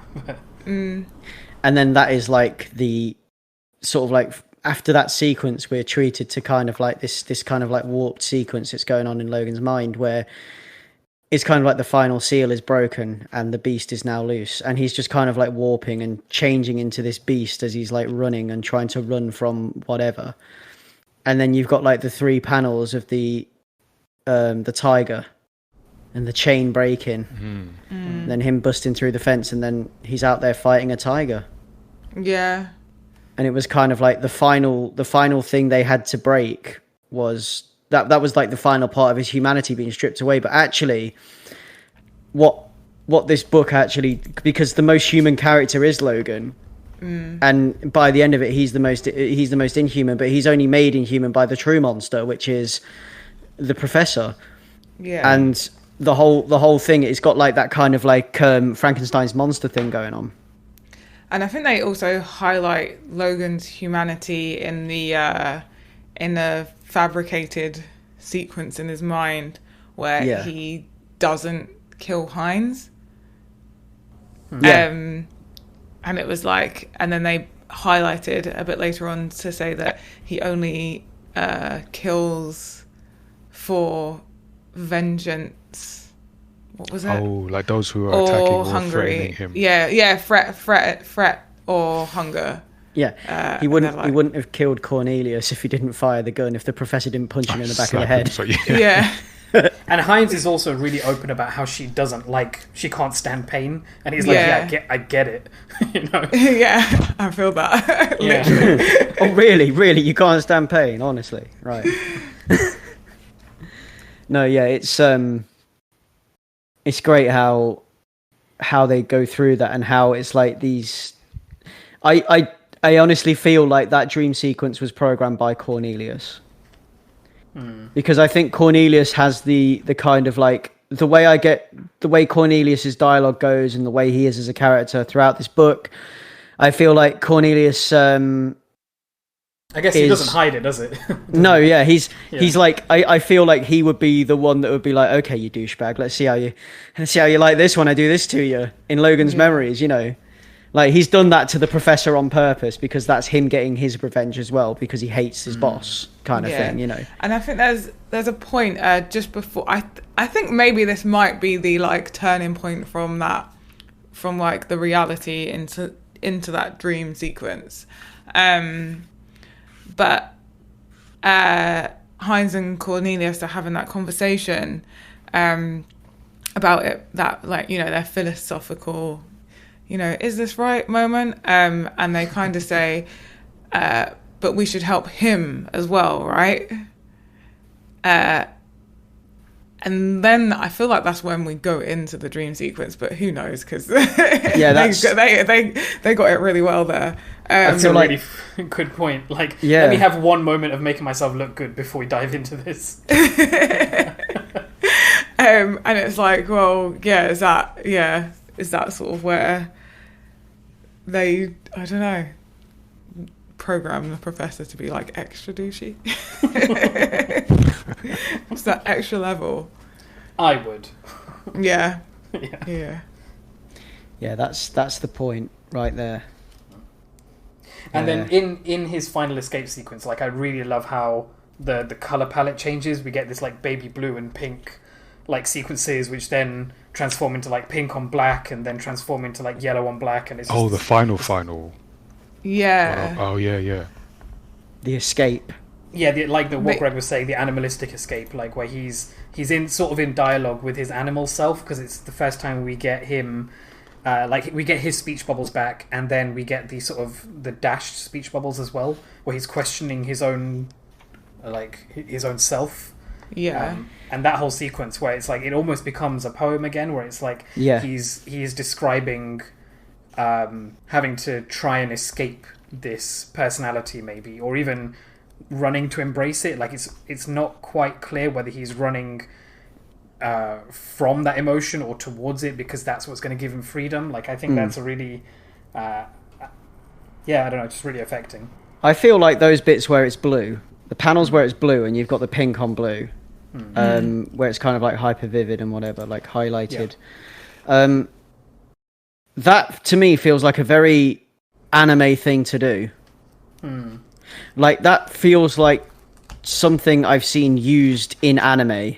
Like, they would freeze frame it. Like, if you were watching an anime and that happened, like, especially like late 80s, early 90s anime. So I wonder if he watched a lot of anime, Barry Windsor-Smith, and pulled it from that. I don't know. But that's kind of a technique that I feel like I've seen in anime somewhere, where they're highlighting a certain point of a character or something like that. Yeah, is that where, because the speech or the lettering changes as well, because it's no longer contained in any kind of bubble or box or anything. Yeah, it's free, like Logan. Yes, yeah. And then you've got like the screaming noise, and then into the tiger. Well, yeah, because it's him that you have another metamorphosis sort of imagery where it's almost tree-like or like branch or bone-like, and it's all like sprouting out of him. Yeah. I hate it. It's great. Yeah. It's so metal. But it's also very, like, a thing we didn't talk about at the start is like the pacing and rhythm of the words, and like we see that very early on. I'm trying to find the sequence where we're being introduced to three voices, like, of the three different scientists, and they're doing this thing where they're like talking but then also verifying what they're doing to Logan. So it's like feed, conductive feed, steady feed. Like I like how he starts to implement this rhythm really early on, and then we kind of lose that for a while, but it comes back here where we end up seeing, I don't know, I think this is what I mean by it being a bit more like poetry, because I guess just the way the text is displayed, and it's like I'm trying to flip my way back to it again. Because kind of like using that repetition. And it's also the way those boxes are. I think we touched on this anyway, but the way those boxes are scattered, I mean, they do kind of follow, like, they go up and down like in curves under the images, so they almost follow like the line of a heart monitor, if you think about it that way. But they're also like I don't know whether I'm looking at it too deeply now, like whether I'm doing the Pepe Silva thing and I've got all the stuff like, I mean, who knows? But it's also it's like leaving space for the thing inside the panel, which you wouldn't normally get to do if you hadn't already established you were breaking the rules. And so in this final sequence where, you know, I said like the spiky metamorphosis, and you get like blood and fire, bones heavy, dense like lead. Like those hit really strongly because that was established early on, and we've just had these like run-on paragraphs, and I think it really sells that metamorphosis really well, because it's like the last shreds of his humanity where he's able to string together these sentences, then become these like staccato, like one-word pulses. It becomes poetry again, because it is a poem. You could isolate that and you could have it as a poem about Wolverine. But like the I was going to say those text boxes and the way they do it in the lab sequences, especially where Logan's on the table or in the bath, the adamantium bath or whatever. It's like almost like the text boxes are kind of scattered to be ambient. So it gives the impression of ambience, like you're in this lab and you're hearing noise echoing from other parts of the lab, like people calling across the lab saying, are you watching this monitor, you're watching that monitor, feed, steady, etc. Yeah. And it's just, again, putting you in the place. Putting you in that environment. Yeah. And so we come to the actual escape where he wakes up from the dream sequence, he fights the tiger. Again, another brutal scene of Logan proving that he is the apex predator. that Weapon X is the ultimate apex predator by taking down the most dangerous animals on Earth, i.e. a wolf, a bear, and a tiger. And then, like, his true escape where he kills the rat, the handlers, and then comes into the lab and exacts his revenge upon the professor. And then we get this very kind of like serene color palette where he's finally escaped, and we've got like the sunrise kind of thing, the orange and pink light bouncing off the ice. And we're treated to this like serene Canadian landscape where Logan is kind of like wandering the tundra, like somehow not dying of frostbite, or I mean, he wouldn't die of frostbite, but he's somehow not getting frostbite. And then like parts of him falling off and regrowing and stuff. But yeah, he's just like frozen to the bone, just wandering. Still no clothes. Yeah. Maybe that's his first stop. Yeah. Like Terminator. It's like... Well, like, I can imagine that he tried looking for clothes before he left, and he's like, well, there's no flannel or jeans, so I'm not putting any of that on. Like, I may be an animal, but come on, I've got fashion sense. I've got an image to maintain. Where I need to find a truck stop and steal some clothes from a trucker. He's like going through Cornelius's wardrobe, and he's like, "Oh my god, just nothing works here." Maybe I'm not wearing a wool vest. Yeah, exactly. Yeah. I do like these final few pages before I think it's called Interlude and Escape, like the sort of epilogue. Just the idea of like, I kind of wish it had ended on his claws coming through the door. And and like Heinz, Cornelius, and the professor just looking at it and screaming. Yeah. Because we get the page afterwards where he actually bursts through the door, and they're all like, "Oh my god, what's happening with Dr. Cornelius? Are you still there?" I kind of wish that page wasn't there, and it just ended on a horror movie note where like exactly what's going to happen next. Yeah. Oh yeah. Like cut to credits after the kind of noise where it's coming through. Cut to credits. That would be great. Can you imagine this adapted as a horror movie? Because I think that would be fantastic. Yeah, not by Disney. Right, no. Find someone else to do that. And do you know what, actually, Ray? It almost does do the cut to credits after that, because he comes through the door, and then you've got the little box at the end that says "the end," and then because you get the flashing up of the three the antagonist faces, which I feel like is a little bit twee. It's like blink, blink, blink, the end. Whereas I feel like it hits a bit stronger on the page before, but it's just personal preference. I just thought that's the end, and then comical. Yeah, and then this interlude and escape is kind of like a mid-credits scene, which I quite like. Yeah, I think it would make a good horror movie, but I think it would have to be a short. I don't think it's got enough. Like, even though it's quite dense, I feel like because it's dense and like tightly packed in, it works really well. Because I think if they turned it into like a feature length kind of thing, I feel like they would have to add in all this fluff that would undo the pacing of it. But I think it's perfect as it is. There's so many moments where the text on the art is working in concert in ways that I tend to not find, and I'm often disappointed by. This gives me exactly what I want. And this is, I mean, like, I've talked about this before with other like comics that are entirely the work of one person, but. And even Larry Hama talks about it as well in his little introduction that he wrote for it. Like, there's a cohesiveness you get when it's all one person's design and one person carrying that out. Then if you get like kind of like there's different. I mean, you get teams of people that work very well together. I'm not downplaying the team, because that's wrong. That's not what I'm getting at. You get teams of people that work very well together, and they the cohesiveness of their work is brilliant, and they bounce off each other really well, and they adapt to each other's ideas very well, and you get really great artists working with really great writers to produce something fantastic together that neither of them would be able to produce on their own. But with something like this, you get it because it's all one person, all one creator. There's kind of like another level of like cohesiveness to it. Yeah, if you understand. Yeah. There's like another level of how everything joins and works together, how everything just fits, like it was born like that. Like there's like an authorship to it, I guess. Yeah.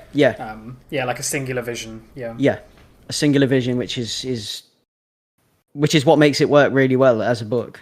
And as even though it was published in 8-page chapters, the way it was published in 8-page chapters, there's no like end chapter 1. Like there's no endings and beginnings of chapters when you look at it, because it just flows. Yeah. It's like you wouldn't want this to be, if you were reading this, you wouldn't want this with the covers in between each chapter, like you might want with, if you were reading an omnibus edition of something, where it's like, because you wouldn't want it to be broken up, you'd want it as one cohesive unit. It's funny you say that, because I think after the fact, and like since we started recording, I didn't realize it was broken up in 8-page chapters. I kind of wish there was some indication of where those points stopped and started, but I think it's a testament to how, like, because while you were talking, I was having a look through and counting those 8 pages, and I think it's interesting how smoothly it all fits together, but also those 8 pages tell their own little, small story arcs as well, at least for the first, 30 odd pages that I flicked through. Like that takes a lot of effort. It takes a lot of like planning and knowing how you're going to pay things off, which is all the more impressive, I think.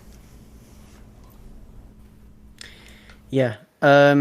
So I'm gonna say that, like, because you were asking me about the reception that this book might have got originally, Nigel. Oh yeah. And I feel like it was received pretty well, because there was like the first collection it got was in 1993. It was in a hardcover, so that's 2 years after it was originally printed. Okay. Yeah. And then there was a 2007 hardcover after that, and then that was reprinted in 2009, which is the version I've got. And it's also in the Best of Wolverine Volume 1, which was published in 2004. And the omnibus, the Wolverine omnibus of 2009. So it's kind of a thing that gained prestige and became something that was... I get the feeling that... I mean, like, if I was a comics fan at the time, I know I would have enjoyed it. So I get the feeling that it was very well received. Yeah. And it would have been something very different. So, yeah. That's good. So, is that where we close out? Does anyone have any final thoughts? I feel like we've covered most things. Yeah, I think just glad that the professor got his in the end. I think yes, that's pretty much it. But everyone enjoyed it, right? Yeah. I didn't make people read something they didn't like, did I? I feel like enjoy is like the wrong word for this kind of story. For this kind of story. Yeah. Yeah, no, I get that. It's like it's a bit like The Last of Us, where like it's that kind of, because like I said at the beginning, it makes you feel things that I would like, at least in this story I wasn't necessarily prepared to be feeling, but I like that the comic did that, and comics are able to do that. I definitely appreciated it a lot. Yeah. Ray? No, I think we've covered everything, and I think you guys have all had really good insights, which make me want to go back and like reassess things from a different point of view. So yeah, I'm really satisfied that I read this. I don't think I ever would have got to this myself if it wasn't for you, Greg. So I'm very pleased you made me read this. Yeah, because I know that a lot of the time this kind of stuff isn't your thing. So I know you're more for the indies and the light-hearted stuff where comics are concerned. So I do like to make you read these types of things just to see. Well, for every old man Logan, there's a Weapon X. So let's keep on this track if we can. Yeah, and it is one of my favorite comics. It is one of my favorite books. Like, I've had it on my shelf for years, and it's something that I get out every so often anyway, because I like looking at it, and I like the kind of like, I don't know, I just like how it is literally like, like the old so Beowulf, for example, like these poetic sagas where they have like a point. And like it for me, it kind of feels like that. It's like, because it has these points where it's arranged like a poem, and you go through it and the imagery and everything else, and it's kind of like a poetic musing on the kind of like the psyche of a berserker, and the way that the humanity can be, it has been stripped from Logan and he has been born anew, and it's got like this whole kind of like themes of him being like him being like reborn and rebaptized and everything else, and like baptized in sheep's blood and fighting wolves to prove himself to be like the apex predator, to be the Wolverine as we know him, you know, this efficient fusion of man and beast. And I'm starting to sound like the professor. So we'll close it out there. So that has been Ace Comicals number 96, where we have discussed Weapon X. You can find us at www.acecomicals.com, which is kind of the hub for everything we do. We've got a poll list this week. So, Ray, do you want to take us away with what you've got down for 1609, which is the 16th of September? I've only got two for the 16th. One is Finger Guns number 5. I've talked a lot recently about how much I've been enjoying Finger Guns. So yeah, check that out. And then I didn't realise this was a thing, but there's a comic for A Girl Walks Home Alone at Night, which is a movie that I really loved from a few years ago. It turns out the comic is written by the director of the movie, Anna Lily Amirpour. And the art is actually by the guy who did the storyboard for the movie, Michael Deweese. So I'm curious to see how that plays out. I'm wondering if it's, in fact, just like an adaptation of the storyboards that were made for the film. Really keen to see what that's like, because I really dug that film. It's a horror, vampire horror, just to warn people coming into it. But yeah, check those out. And yeah, I've got a few things on the list here, because it's that time of year. We're getting into spooky season. We're halfway through September, but I'm already getting ready for that. I'm all about spooky season, and I'm not going to let the quarantine ruin spooky season. I'm going to have a quarantine Halloween. It's going to be a really good Halloween still. So I'm going to make jack-o'-lanterns, and even if I can't have a Halloween party or whatever, I'm still going to enjoy it. So we start off with Stillwater, which is a new thing coming out September 16th. It's Skybound Image Comics, and this is by Chip Zdarsky. The little blurb goes, nobody dies in the town of Stillwater. That's not just a promise, it's a threat. Join Chip Zdarsky of The White Trees and Daredevil, and Eisner Award-winning artist Ram N.K. Perez. He did Jim Henson's Tale of Sand and Jane, as they dive into a world of horror and intrigue in this new ongoing Skybound series.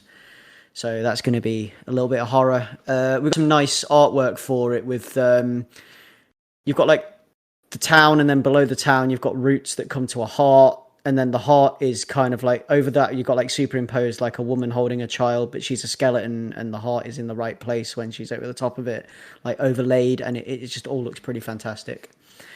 So I'm looking forward to that. You've got an Umbrella Academy one shot. Well, not a one shot. It's the beginning of an Umbrella Academy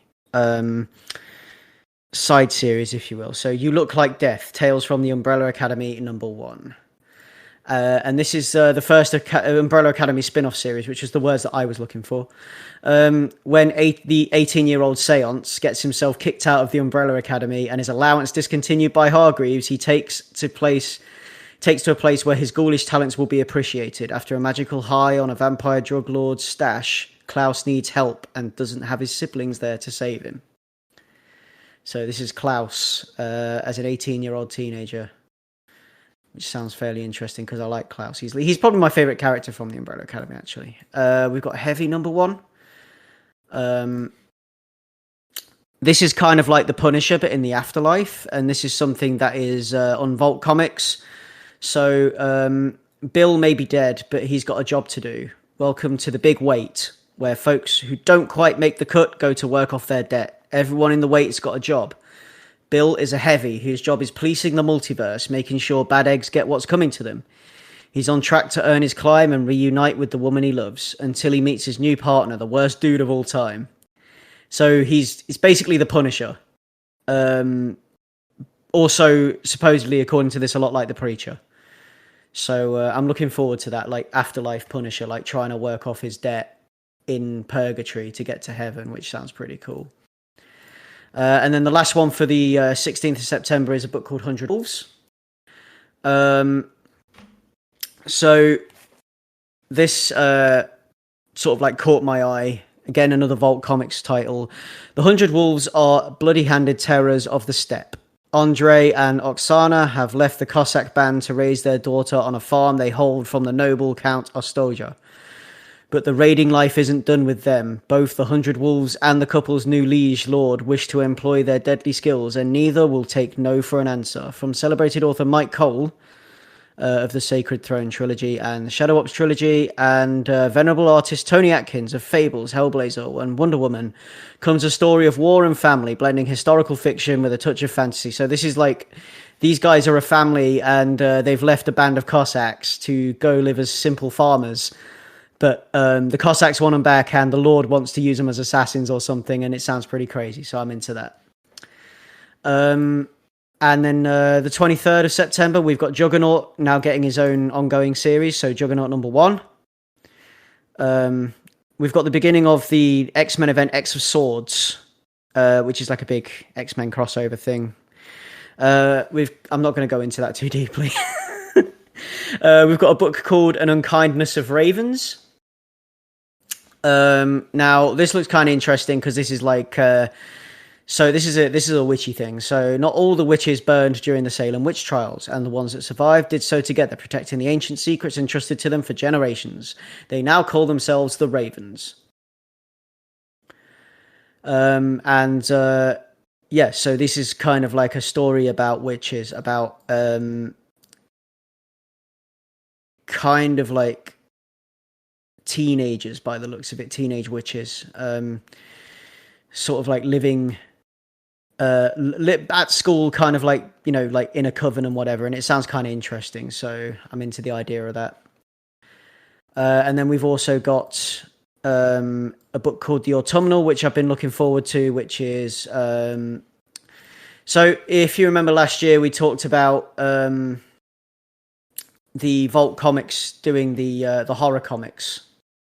They have the Nightfall line now, which they're going to start publishing new titles for every spooky season, shall we say. So the Autumnal is going to be one for this year, which I've been quite looking forward to. I've been seeing a lot of buzz about it on Twitter, and it's something that excites me. So following the death of her estranged mother, Kat Somerville and her daughter Sybil flee a difficult life in Chicago for the quaint and possibly pernicious town of Comfort Notch in New Hampshire. From the New York Times bestselling author Daniel Kraus, The Shape of Water, Troll Hunters, and The Living Dead, and rising star Chris Sheeran comes a haunting vision of America's prettiest autumn, which is something that I am like, take my money. Yeah. Yeah, so that's the pull list. So that's things to look forward to for the next 2 weeks. Spooky season is truly beginning, and everyone should get into that. So yeah, that has been Ace Comicals number 96. You can find us on Twitter under Ace Comicals. You can find me on Twitter under @Bato. You can interact with us, send us DMs. You can send us emails, which is acecomicals@gmail.com. You can find us anywhere you can find podcasts to listen to. Tazziii and Nigel, do you want to tell us where we can find you and find what you do? Yeah. So I guess, yeah, Mayamada. Mayamada.com, Mayamada on Twitter, although Mayamada tees on Instagram because someone had and still has Mayamada. That's another story. But yeah, all those places, and then gamepad.events for the gaming side of what we do. Yeah, and for me, I am @Tazziii on Twitter and Instagram and YouTube. Or you can find me live on Twitch on Mondays, Wednesdays, and Fridays, and that's Tazziii with an X on the end because, yeah, usernames. I've actually been getting messages, like, on a side note for the usernames thing, to my PlayStation account because I have the name Bernholt as my PlayStation username, which is a character. It's a name that I created for a a D&D character that I played as a while ago. And like, I've been using that as my PlayStation user because Bato was taken. And now I've got someone sending me messages going, can you like change your name from Bernholt? Because I use Bernholt on like lots of other platforms. And I'm just like, no. Sell it to them. I don't even message him back. I'm just like, no. Just ignore him. Like, yes, Although I do thanks. feel for that guy, though, to be fair. I know that feeling. No, I think it's really annoying when the person doesn't even use their account. That one bugs me. Inactive. Just give me the username. That's why I had on Instagram. It's fine if you're using it. I'm happy that you got that. But when it's inactive, like no one's enjoying it. And Rahul, where can we find you? You can find me on Twitter at my handle that nobody's begging me for, which is Monkeh, Moonkeh. You can also find me online on PlayStation in Tony Hawk's, racking up million+ combos, and then about half an hour later in the streets falling over 20 times. You racked up a million+ combo. Of course I have. I like that muscle memory remains. I played Tony Hawk's a lot as a kid. Impressive. Thank you. That's like, I can only dream of getting combos that high. But yeah. Get good, man. This is my get good game. I can't say that to anyone else about anything else apart from Tony Hawk's. Get good. I'm sat there with my PlayStation pad, you know, doing everything I can. Oh god. Holding on to what I am. Pretending you're what? A Superman, maybe. I don't know. Pretending you're Wolverine. Yeah. I'm losing sleep. I've lost count of sheep. You know, my mind's racing faster every minute, and I'm confused. I just don't know what to do, but I need to hit that pro score, you know? So, yeah, there we go. That has been Ace Comicals number 96. That's Ace Comicals over and out.